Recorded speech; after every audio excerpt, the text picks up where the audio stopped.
Hello everyone. तो स्वागत है आप सब लोगों का रिसोर्स यूपीपीएससी में। ये है हमारी ज्योग्राफी प्लस इन्वायरमेंट इकोलॉजी की बुक है जो दृष्टि की है और जिससे हमने इसके पहले क्वेश्चन काफ़ी सारे देख लिए हैं। ये वो बुक है जिसको बहुत सारे लोगों ने रिकमेंड किया और इससे क्वेश्चन खूब बनते हैं। पूरे बेसिक क्वेश्चन हैं। तो हमने अभी कई चैप्टर और कई क्वेश्चन देख लिए थे। इसके पहले टेस्ट सीरीज़ के पहले मैंने वीडियो अपलोड करा था, बट क्योंकि टेस्ट सीरीज थी तो मैंने सोचा उसको फाइनल पहले कर लें, इसके बाद में फिर इसको कंटिन्यू करेंगे। तो हमने इसमें से जितने क्वेश्चन देख लिए थे उसके आगे चलो स्टार्ट करते हैं। कह रहे हैं कि निम्नलिखित तंत्रों में से किस एक में भारत का प्राचीनतम शैल समूह है। अब ये सब बेसिक क्वेश्चन है, ठीक है। ऑप्शन है अरावली तंत्र, बी आर्कियन तंत्र, सी कुडप्पा तंत्र या डी विंध्यान तंत्र। तो अगर हम बात करें, देखो बात किया जाए तो आर्कियन शैल समूह जो है वो भारत का प्राचीनतम शैल समूह है। आर्कियन शैल समूह गर्म गलित पदार्थों के शीतलीकरण यानी ठंडे होने से लावा मैग्मा के रूप से रूपांतरण के द्वारा आर्कियन संरचना का विकास हुआ है, जो ग्रेनाइट एवं नीच चट्टान से निर्मित प्राचीनतम संरचना है। अगर सबसे ओल्डेस्ट कोई पूछा जाता है तो आर्कियन आपका आता है, ठीक है। इसके बाद में आर्कियन संरचना का विकास आधारभूत चट्टान के रूप में हुआ है और आर्कियन क्रम की चट्टानों में जीवाश्म नहीं पाए जाते। सबसे इम्पोर्टेंट जो है इसमें ये क्वेश्चन जरूर बना देते कि इसमें जीवाश्म पाए जाते हैं या इसमें जीवाश्म नहीं पाए जाते हैं, ठीक है। तो याद रखना है। दूसरी बात, आर्कियन क्रम की चट्टानें मुख्य रूप से कहाँ पाई जाती हैं भारत के अंदर। तो जैसे ही आपको ये क्वेश्चन आता, अगर लिखने में आता तो बहुत अच्छा है, आप मैप बना दो और उन्हीं लोकेशन को वहाँ पे लोकेट कर दो। तो ये जो पाई जाती हैं ये आपके मुख्य रूप से कर्नाटक, तमिलनाडु, आंध्र प्रदेश, मध्य प्रदेश, उड़ीसा, छोटा नागपुर का पठार, मेघालय का पठार, दक्षिण पूर्वी राजस्थान में बुंदेलखंड में पाई जाती हैं। तो इस तरीके से आंसर क्या हो जाएगा, ये मैंने डिटेल में इसलिए बताया ताकि आपको थोड़ी सी चीज़ें अच्छे से कन्फर्म हो जाए। अगर हम थोड़ी सी और बात करते हैं यहीं पर कि आर्कियन एवं धारवाड़ संरचना के अवसादों के निक्षेपण द्वारा कुडप्पा संरचना, ठीक है, ये जो आर्कियन है और आपकी धारवाड़, इनके जो निक्षेप हैं साथ में मिलके जो निक्षेपण हुआ है उसके द्वारा जो आपकी ये कुडप्पा तंत्र है, इस संरचना का विकास हुआ है, जिसमें चूना पत्थर का सर्वाधिक भंडार है और इसमें भी जीवाश्म का अभाव पाया जाता है, यानी कुडप्पा में भी जीवाश्म नहीं पाए जाते हैं। और अगर कुडप्पा तंत्र का सर्वाधिक विकास कहाँ हुआ है तो कुडप्पा आपका आंध्र प्रदेश, सेवराय, जेवादी, तमिलनाडु आदि क्षेत्रों में हुआ है। और विंध्यन तंत्र की बात करें तो कुडप्पा संरचना के अवसादीकरण एवं निक्षेपण से विंध्यन संरचना का निर्माण हुआ है। लाल बलुआ पत्थर व चूना, जो लाल बलुआ पत्थर आप फतेहपुर सीकरी वगैरह देखते हो ना आगरा में, तो वो लाल बलुआ पत्थर का ही एग्जाम्पल है। पत्थर से निर्मित इस संरचना में कहीं कहीं जीवाश्म के भी प्रमाण मिले। तो देखो ये आपका एक अलग से क्वेश्चन बन गया। अरावली तंत्र का निर्माण मुख्यतः आर्कियन कल्प में कायांतरित चट्टानों से तथा आंशिक तौर पर धारवाड़ क्रम की चट्टानों से हुआ है। अगर केवल क्वेश्चन का आंसर देखा जाए तो बी ऑप्शन हो जाएगा आर्कियन क्रम की, लेकिन मैंने डिटेल इसलिए बताया कि उससे आपका बहुत सारे क्वेश्चन तैयार हो जाते हैं और आपका पूरा उसका जो बैकग्राउंड है, जो उसका एंशियंट मतलब स्टैटिक पोर्शन है, वो आपका तैयार हो जाता है। इसमें बहुत सारे क्वेश्चन आपके बन जाएंगे, ठीक है। चलो आगे बढ़ते हैं। देखिए कह रहे हैं कि हिमालय के बारे में निम्नलिखित में से कौन सा कथन सही नहीं है। ऑप्शन ए, ये नए वलन पर्वत यंग फोल्ड माउंटेन है। बी, इनमें भू अभिनतिक चट्टानें हैं। सी, हिमालय के अग्रभ्रंश यानी Himalayan frontal fault HFF Himalaya को तिब्बत से अलग करता है। एंड डी, सिंधु और सतलज नदियाँ हिमालय में पूर्ववर्ती अपवाह बनाती हैं। तो अगर बात करें इसमें कौन सही नहीं है, तो देखो उपर्युक्त कथन में से आपका सी सही नहीं है। सी क्यों नहीं सही है? हिमालय के अग्रभ्रंश यानी Himalayan frontal fault HFF Shivalik बाह्य हिमालय को भारत के उत्तरी मैदान से अलग करती है। इन्होंने बोला हिमालय को तिब्बत से अलग करती थी, इसलिए ये गलत हो जाएगा। ये शिवालिक यानी कि बाह्य हिमालय को भारत के उत्तरी मैदान से अलग करते हैं, जबकि ट्रांसपैरा तिब्बतियन हिमालय बृहद हिमालय से ITSZ, ठीक है, इंडस सांगपो सचर जोन द्वारा अलग होता है। अब देखो यहाँ पे कितने क्वेश्चन आपके तैयार हो गए। दूसरी बात, प्लेट विवर्तनिकी सिद्धांत के अनुसार हिमालय की उत्पत्ति यूरेशियन प्लेट एवं भारतीय प्लेट के आपस में टकराने तथा इन दोनों प्लेटों के मध्य में स्थित 33 सागर के अवसादों में वलन की प्रक्रिया से हुई है। ये भी आपका कॉन्सेप्चुअल पोर्शन है। अगर इसका कॉन्सेप्ट क्लियर है तो आप मतलब इस चीज़ को समझ पाएंगे। हिमालय एक यंग फोल्डेड माउंटेन नववलित पर्वत है। वस्तुतः भारतीय प्लेट का क्षेपण यूरेशियन प्लेट के नीचे अति मंदी गति से जारी है। आपको पता है आज भी कहते हैं कि भारतीय प्लेट यूरेशियन प्लेट के नीचे धीमे धीमी गति से जा रही है। तो इसलिए अच्छा, वे नदियाँ जो हिमालय निर्माण के पहले से बहती थी तथा अपनी धाराओं की दिशा में उत्थित स्थलों जैसे पर्वतों को काटकर गॉर्ज अथवा महाखंड बनाकर प्रवाहित होती हैं। अब देखो पूर्ववर्ती नदियाँ जरूर पूछते हैं, ठीक है। पूर्ववर्ती नदियाँ कौन कौन सी हो जाएंगी? सिंधु, सतलज, ब्रह्मपुत्र आदि पूर्ववर्ती नदियाँ हैं। तो केवल यहाँ पे सिंधु और सतलज पूछा था, लेकिन आपके सिंधु, सतलज और ब्रह्मपुत्र भी इसके एग्जाम्पल है। आंसर की बात करें तो सी ऑप्शन आपका यहाँ पर सही नहीं है, लेकिन देखो कितने कॉन्सेप्ट आपके यहाँ पर क्लियर हो जाते हैं। और ये समय है कि PYQ को एनालाइज करना, कॉन्सेप्ट को और क्लियर करना, क्योंकि पढ़ तो हम रहे ही हैं साल भर से, है ना। उसे जितने ज़्यादा से ज़्यादा रिकॉल कर पाएँ, रिवाइज कर पाएँ। सबसे ज़्यादा प्रॉब्लम आती है रिकॉल और रिवाइज करने में, ठीक है। चलो देखिए नेक्स्ट क्वेश्चन कह रहे हैं, नेक्स्ट कह रहे हैं कि बुमला दर्रा कहाँ अवस्थित है? ऑप्शन है सिक्किम, बी अरुणाचल प्रदेश, सी हिमाचल प्रदेश या डी उत्तराखंड। बात करें अगर क्वेश्चन की, देखो बुमला दर्रा आपका अरुणाचल प्रदेश के तवांग के पास अवस्थित है और यह दर्रा अरुणाचल प्रदेश को ल्हासा तिब्बत से जोड़ता है। अरुणाचल प्रदेश में इसके अलावा क्या अन्य कोई दर्रे स्थित हैं क्या? तो हाँ, अरुणाचल प्रदेश में इसके अलावा भी अन्य दर्रे स्थित हैं। कौन से? दीफू दर्रा। यह दर्रा भारत, चीन, तिब्बत तथा म्यांमार के मध्य सीमा बनाता है और यह मैकमोहन लाइन पर स्थित है। दीफू दर्रा। पांग साउ दर्रा पटकाई पहाड़ी में स्थित यह दर्रा अरुणाचल प्रदेश एवं म्यांमार को जोड़ता है। देखो पहले तो वो चौकड़ी बनाता है। कौन सा? दीफू दर्रा। चौकड़ी क्यों? भारत और चीन 2 देश हो गए, तिब्बत 3 और म्यांमार के मध्य। हालांकि तिब्बत को कहते हैं कि चीन की उसमें आता प्रभाव में, लेकिन जानने के लिए अगर सोचे तो तीकड़ी बोल सकते हो, तिकड़ी या चौकड़ी बनाता है। और दूसरी बात इंपॉर्टेंट कि यह मैकमोहन लाइन पर स्थित है। कौन? दीफू दर्रा। पांगसाऊ आपका पटकाई पहाड़ी में स्थित है। यह दर्रा अरुणाचल प्रदेश एवं म्यांमार को जोड़ता है, ठीक है। दिहांग दर्रा आपका अरुणाचल प्रदेश को म्यांमार से जोड़ता है। पांगसाऊ भी आपको अरुणाचल प्रदेश को म्यांमार से जोड़ता है और दिहांग दर्रा भी अरुणाचल प्रदेश को म्यांमार से जोड़ता है। तो इसलिए याद रखना। फिलहाल आंसर क्या पूछ रहा था कि बुमला दर्रा कहाँ अवस्थित है? तो ये आपका अरुणाचल प्रदेश, यानी कि बी ऑप्शन सही हो जाएगा। मैं कुछ चीज़ें इसलिए ज़्यादा बता रही हूँ ताकि आपका कॉन्सेप्ट क्लियर रहे। इसके बाद में मैं आपको PDF तो भेजूंगी, ठीक है। चलो आगे बढ़ते हैं। नेक्स्ट क्वेश्चन है कि निम्नलिखित युग्मों पर विचार कीजिए। ऑप्शन फर्स्ट, पहाड़ियाँ कहाँ स्थित है? ऑप्शन ए गारो पहाड़ियाँ मेघालय, सेकेंड मिकिर पहाड़ियाँ असम, थर्ड कैमूर पहाड़ियाँ सिक्किम। कह रहे उपयुक्त में से कौन सा से युग्म सुमेलित हैं? ऑप्शन ए केवल फर्स्ट और सेकेंड, बी केवल थर्ड, सी केवल सेकेंड और थर्ड या डी फर्स्ट, सेकेंड और थर्ड। बात करें तो गारो पहाड़ियाँ, मिकिर पहाड़ियाँ, कैमूर पहाड़ियाँ ये कहाँ स्थित है? तो फर्स्ट व सेकेंड आपका सही है। क्यों? क्योंकि गारो पहाड़ियाँ मेघालय पठार के अंतर्गत गारो, खासी व जयंतिया पहाड़ियाँ प्रायद्वीपीय पठार का ही अंग है। अभी हमने बात की थी ना प्रायद्वीपीय पठार की जो स्थिति कहाँ कहाँ थी, तो उसमें से देखो मेघालय में प्रायद्वीपीय पठार का ही अंग है। मिकिर पहाड़ियाँ आपकी असम, कार्बी एंगलोंग पठार के अंतर्गत आती हैं।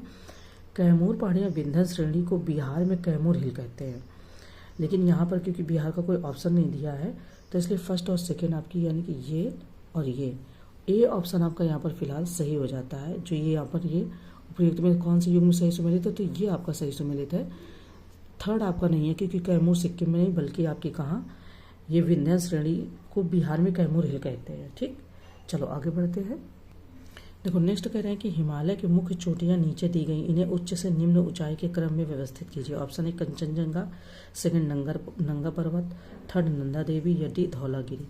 नीचे दिए गए कूट का प्रयोग कर सही उत्तर चुनिए। Option A first, fourth, second, third, B first, second, fourth, third, C fourth, first, second, third and D second, third, first, fourth. अब हम बात कर लेते हैं। देखो कंचनजंगा आपकी सबसे पहले आ जाएगी चोटी, ठीक है। कंचनजंगा के बाद आपकी आएंगी धौलागिरी, धौलागिरी के बाद आपकी आएंगी नंगा पर्वत और नंगा पर्वत के बाद आपकी आएंगी नंदा देवी। अब ये ऐसे क्यों आ गया? आपको लग रहा होगा कंचनजंगा के बाद नंदा देवी या फिर नंगा पर्वत आना चाहिए, मुझे भी ऐसे ही लगा था, बट क्योंकि देखो इनका क्रम देख लेते हैं। देखिए इनकी ऊंचाई के हिसाब से कंचनजंगा की 8,598 मीटर की ऊंचाई है, धौलागिरी की 8,172 मीटर है। इसके बाद नंगा पर्वत की 8,126 है। तो अब 126 मतलब यहाँ देखिए कन्फ्यूजन क्लियर हो गया ना। और नंदा देवी की 7,817 है, तो इसलिए फिर आपका वो ए ऑप्शन बन गया। चलो आगे बढ़ते हैं।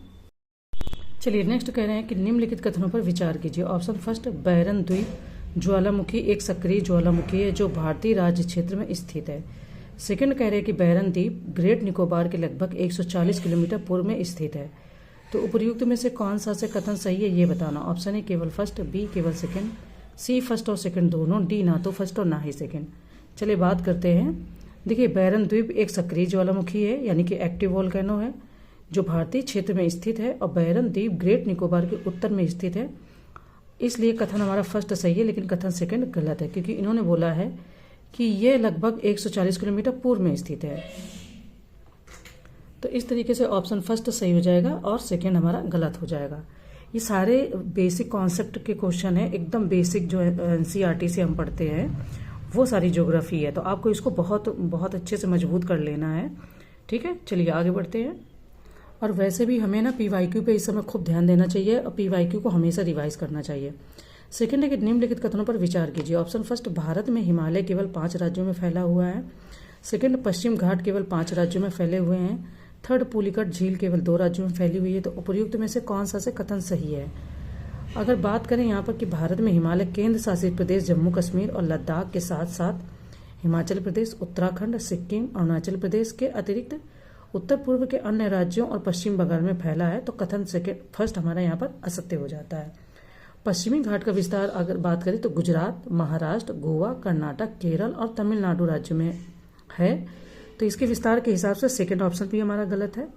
थर्ड की बात करें कि पुलिकट झील भारत के पूर्वी तट पर स्थित 2 राज्यों आंध्र प्रदेश और तमिलनाडु में फैली है, तो थर्ड यानी कि बी ऑप्शन केवल हमारा सही है, बाकी हमारे फर्स्ट और सेकंड गलत हो जाते हैं। और बहुत बेसिक क्वेश्चन है, इनको बहुत अच्छे से तैयार कर लेना। ठीक है, नेक्स्ट है कि निम्नलिखित में से कौन सा भौगोलिक रूप से ग्रेट निकोबार के सबसे निकट है। Option A Sumatra, B Borneo, C Java या डी श्रीलंका। देखिए बात करें अगर क्वेश्चन की, तो ग्रेट निकोबार और सुमात्रा से 1198 kilometre, great Nicobar and Sri Lanka की दूरी की बात करें तो ये 1436 है। ग्रेट निकोबार और बोर्नियो की दूरी की बात करें तो 2401 किलोमीटर है। ग्रेट निकोबार प्लस जावा की बात करें तो 2490, यानी कि सबसे निकट की बात करें तो सुमात्रा ही है जिसकी दूरी 1198 लगभग 1200 के आसपास है। बाकी और सब की दूरी आप इससे सबसे ज़्यादा दूरी है। तो बात करें तो ऑप्शन ए सही हो जाएगा, यानी कि भौगोलिक रूप से ग्रेट निकोबार के सबसे निकट क्या है, तो सुमात्रा द्वीप सबसे निकट हो जाएगा या सुमात्रा। ठीक है, चलो आगे बढ़ते हैं, नेक्स्ट क्वेश्चन देखते हैं। देखिए कह रहे हैं कि निम्न युग्मों पर विचार कीजिए। ये पहाड़ियां हैं और ये क्षेत्र है। ऑप्शन फर्स्ट, कार्डमम पहाड़ियां, कोरोमंडल तट। सेकंड, कैमूर पहाड़ियां, कोंकण तट। थर्ड, महादेव पहाड़ियां, मध्य भारत। फोर, मिकिर पहाड़ियां, पूर्वोत्तर भारत। उपयुक्त युग्मों में से कौन से सही सुमेलित है ये बताना। ऑप्शन है फर्स्ट और सेकंड, बी सेकंड और थर्ड, सी थर्ड और फोर्थ या डी सेकंड और फोर्थ। बात करें अगर यहाँ पर क्वेश्चन के हिसाब से, तो देखिए कार्डमम पहाड़ियां, ये पहाड़ियां तमिलनाडु एवं केरल की सीमा पर मालाबार तट के समानांतर हैं, ना कि कोरोमंडल तट के। अब ये बहुत ही एकदम नॉर्मल कॉन्सेप्ट है जिसको बहुत ध्यान देना है। ठीक है, जो आपकी कार्डमम पहाड़ियां हैं वो तमिलनाडु एवं केरल की सीमा पर मालाबार तट के समानांतर है, ना कि कोरोमंडल तट के। और ये पहाड़ियां पश्चिमी घाट पर्वत का विस्तारित भाग है, तो फर्स्ट एक सुमेलित नहीं है। कैमूर की बात करें, कैमूर पहाड़ियां, तो ये पहाड़ियां मध्य प्रदेश, उत्तर प्रदेश व बिहार में 483 किलोमीटर लंबाई व 80 किलोमीटर चौड़ाई के साथ विस्तृत है। इसके दक्षिण में सोन एवं उत्तर में टोंस नदी बहती है, तो सेकंड भी आपका यहाँ पर सेकंड सही सुमेलित नहीं है, क्योंकि कैमूर पहाड़ियों के बारे में इन्होंने बोला कोंकण तट, जबकि ये मध्य प्रदेश, उत्तर प्रदेश व बिहार, तो यानी कि बीच का भारत आ जाएगा। ठीक है, महादेव, तो ये पहाड़ियां मध्य प्रदेश में विस्तृत सतपुड़ा पर्वत के विस्तारित भाग है जो मध्य भारत में स्थित है, तो थर्ड सुमेलित है। और मिकिर पहाड़ियां असम राज्य में काजीरंगा राष्ट्रीय पार्क के दक्षिण में स्थित कई पहाड़ियों के समूह हैं तथा ये कार्बी एंगलोंग पठार के ही भाग है, तो ये पूर्वोत्तर में स्थित है। अतः आपका बी ऑप्शन सही हो जाएगा कि एक सेकंड, बी नहीं सही होगा, आपका सी होगा, थर्ड फोर्थ सही है। ठीक है, सेकंड तो हमारा गलत ही है। तो बहुत ध्यान देना है और बहुत सिंपल क्वेश्चन है, पर है कॉन्सेप्ट चुगल। अगर कॉन्सेप्ट क्लियर नहीं है तो फिर ध्यान भूल जाएगा। ओके, चलिए आगे बढ़ते हैं। देखिए नेक्स्ट कह रहे हैं कि जब आप हिमालय की यात्रा करेंगे तो आप निम्नलिखित को देखेंगे। ऑप्शन है गहरे खड्ड, सेकंड यू घुमाव वाले नदी मार्ग, थर्ड समानांतर पर्वत श्रेणियां एंड फोर्थ भूस्खलन के लिए उत्तरदायी तीव्र ढाल प्रवणता। उपर्युक्त में से कौन से हिमालय के तरुण वलित पर्वत नवीन मोड़दार पर्वत के साक्ष्य कहे जाते हैं। ऑप्शन है केवल फर्स्ट और सेकंड, बी केवल फर्स्ट सेकंड और फोर्थ, सी केवल थर्ड और फोर्थ, या डी फर्स्ट सेकंड थर्ड और फोर्थ। देखिए बात करें तो हिमालय एक नवीन वलित पर्वत है। हिमालय में गड्ढे यानी कि खड्ड गॉर्ज पाए जाते हैं। ये खड्ड हिमालय के उत्थान से पूर्व तिब्बत से निकलकर इसके दक्षिण स्थित 33 महासागर में बहने वाली पूर्ववर्ती नदियों द्वारा अपने बहाव प्रतिरोध को पूर्ववत बनाए रखने के क्रम में निर्मित है। सिंधु, सतलज, गंगा, ब्रह्मपुत्र इत्यादि नदियां हिमालयी क्षेत्रों में बड़े बड़े महाखड्ड का निर्माण करती हैं। आंसर की बात करेंगे तो डी ऑप्शन सही हो जाएगा, यानी कि ये चारों चीज़ें आपको देखने को मिलेंगी। ठीक है, चलो आगे बढ़ते हैं। देखिए नेक्स्ट क्वेश्चन कह रहे हैं कि हिमालय पर्वत श्रृंखला में प्रायः मलबा, अवधाव एवं भूस्खलन की घटनाएं घटित होती रहती हैं। कारण है हिमालय की तुलना में तमिलनाडु, कर्नाटक एवं केरल की सीमा बनाता हुआ नीलगिरी एवं पश्चिमी तट के किनारे और पश्चिमी घाट अपेक्षाकृत विवर्तन की दृष्टि से अधिक अस्थायी है तथा बहुत नरम शैलों से निर्मित है। तो कह रहे कूट दिया है, ऑप्शन ए और आर दोनों सही है तथा आर ए की सही व्याख्या करता है। बी, ए और आर दोनों सही है किंतु आर ए की सही व्याख्या नहीं करता। सी, ए सही है परंतु आर गलत है। और कथन डी में कह रहे कि ए गलत है परंतु आर सही है। देखो इस कॉन्सेप्ट को जब आपने पढ़ा होगा बहुत ध्यान से, ठीक है, तो वो ज़्यादातर कंफ्यूज करते हैं। पश्चिमी तट हमारा क्या है, अस्थायी है कि स्थायी है, इसका वो लोग फायदा उठाते हैं। कौन लोग? एग्जामिनर, वो ऐसा कॉन्सेप्ट ही बनाते हैं। हिमालय पर्वत हमारा नवीन वलित पर्वत है और मतलब भूस्खलन के लिए ठीक नहीं है, उसमें ज़्यादातर चीज़ें होती रहती हैं। बट क्या हमारा जो प्रायद्वीपीय पठार, जो प्रायद्वीपीय भारत है, जो इस तरफ का पश्चिमी घाट है, क्या ऐसा है? ये अगर कॉन्सेप्ट क्लियर है तो फिर आंसर आप निकाल ले जाओगे। फिलहाल बात करें तो हमारे देश में मलबा, अवधाव एवं भूस्खलन हिमालय में प्रायः घटित होते रहते हैं। और घटित क्यों होते हैं? इसके अनेक कारण है। पहला, हिमालय विवर्तन की दृष्टिकोण से सक्रिय है यानी एक्टिव है। इसकी प्लेट अभी भी कहते नहीं है कि यूरेशियन प्लेट से मतलब अभी और उधरी को खिसक रही है। यह अधिकांशतः परतदार शैलों, असंगठित एवं अर्ध संगठित पदार्थों से बना है। हिमालय की तुलना में पश्चिमी घाट अपेक्षाकृत विवर्तन की दृष्टि से अधिक स्थायी है। मैंने बोला ना, ये चीज़ को अगर आप ध्यान से पढ़ोगे तो आपको तुरंत ही क्लियर हो जाएगा, क्लिक करेगा आंसर माइंड में। अधिक स्थायी तथा बहुत अधिक कठोर शैलों से निर्मित है, परंतु अब भी इन पहाड़ियों में मलबा, अवधाव एवं भूस्खलन होते रहते हैं, यद्यपि उनकी बारंबारता उतनी नहीं जितनी हिमालय में। तो फिर क्या होगा? सी ऑप्शन सही हो जाएगा। ए सही है परंतु आर गलत है। ठीक है, देखिए नेक्स्ट कह रहे हैं कि भूवैज्ञानिक संरचना व शैल समूह की भिन्नता के आधार पर भारत को किन किन भूवैज्ञानिक खंडों में विभाजित किया जाता है जो भौतिक लक्षणों पर आधारित है। ऑप्शन है प्रायद्वीपीय खंड, सेकेंड हिमालय और अन्य अतिरिक्त प्रायद्वीपीय पर्वतमालाएं, थर्ड सिंधु गंगा ब्रह्मपुत्र का मैदान, एंड फोर्थ भारतीय द्वीप समूह। ठीक है, तो कूट दिया है। ऑप्शन ए केवल फर्स्ट, सेकेंड और फोर्थ, बी केवल सेकेंड, थर्ड और फोर्थ, सी केवल फर्स्ट, सेकेंड और थर्ड, या डी उपयुक्त सभी। बात करें अगर यहाँ पर हम आंसर की तो सी आपका आंसर सही हो जाएगा, फर्स्ट, सेकेंड और थर्ड। फोर्थ क्यों नहीं सही है? क्योंकि हिमालय और अन्य अतिरिक्त प्रायद्वीपीय पर्वतमालाएं सिंधु गंगा ब्रह्मपुत्र का मैदान है। यहाँ पर कहा कि भारतीय प्रायद्वीप, ये इन्होंने पूछा है कि विभाजित किया जाता है जो भौतिक लक्षणों पर आधारित है ना। तो इसका जो अच्छे से आंसर है थोड़ा सा ही है, आप देख लेना, आंसर मैंने आपको बता दिया है। चलो आगे बढ़ते हैं, नेक्स्ट क्वेश्चन देखते हैं। देखिए नेक्स्ट कह रहे हैं कि निम्नलिखित में से कौन कौन से क्षेत्र प्रायद्वीपीय खंड के भाग है। ऑप्शन है कार्बी एंग्लोंग का पठार, सेकंड अरावली पर्वत श्रृंखला एवं थार कमर स्थल, थर्ड है मेघालय का पठार, फोर्थ है छोटा नागपुर का पठार, एंड 5 है मिजो श्रेणी। कूट दिया। ऑप्शन है फर्स्ट, सेकेंड और बी फर्स्ट, सेकेंड, थर्ड और फिफ्थ, सी फर्स्ट, सेकेंड, थर्ड और फोर्थ, या डी उपयुक्त सभी। प्रायद्वीपीय खंड के अंतर्गत उत्तर पूर्व में स्थित कार्बी एंग्लोंग का पठार व मेघालय का पठार, अरावली पर्वत श्रृंखला एवं थार का मरुस्थल तथा छोटा नागपुर के पठार आते हैं। मिजो श्रेणी हिमालय पर्वत श्रृंखला के अंतर्गत आती है। तो आपका फिफ्थ नहीं होगा यहाँ पर, फिफ्थ क्या नाम है, मिजो श्रेणी आपकी जो है प्रायद्वीपीय भारत के अंतर्गत नहीं आती, पठार के अंतर्गत नहीं आती। सी ऑप्शन हमारा यहाँ पर सही हो जाएगा। देखिए नेक्स्ट कह रहे कि भारतीय प्रायद्वीपीय क्षेत्र के संदर्भ में नीचे दिए गए कथनों में से कौन कौन से सत्य है। ऑप्शन है प्रायद्वीपीय खंड की उत्तरी सीमा कटी फटी है, सेकेंड पश्चिम बंगाल में मालदा भ्रंश उत्तर पूर्वी भारत में स्थित मेघालय व कार्बी एंग्लोंग पठार को छोटा नागपुर पठार से अलग करता है, थर्ड प्रायद्वीपीय पठार कम ऊंचा पहाड़ियों एवं चौड़ी घाटियों से बना है। तो कह रहे कूट दिया। ऑप्शन है फर्स्ट और सेकेंड, बी बताना है केवल सेकेंड और थर्ड, सी केवल फर्स्ट और थर्ड, या डी उपयुक्त सभी। अब हमें बताना इसमें से कौन कौन से भारतीय प्रायद्वीपीय क्षेत्र के अंतर्गत आती है, ये क्वेश्चन में उन्होंने पूछा है। देखिए बात करें तो यहाँ पर आपके फिलहाल सभी आएंगे।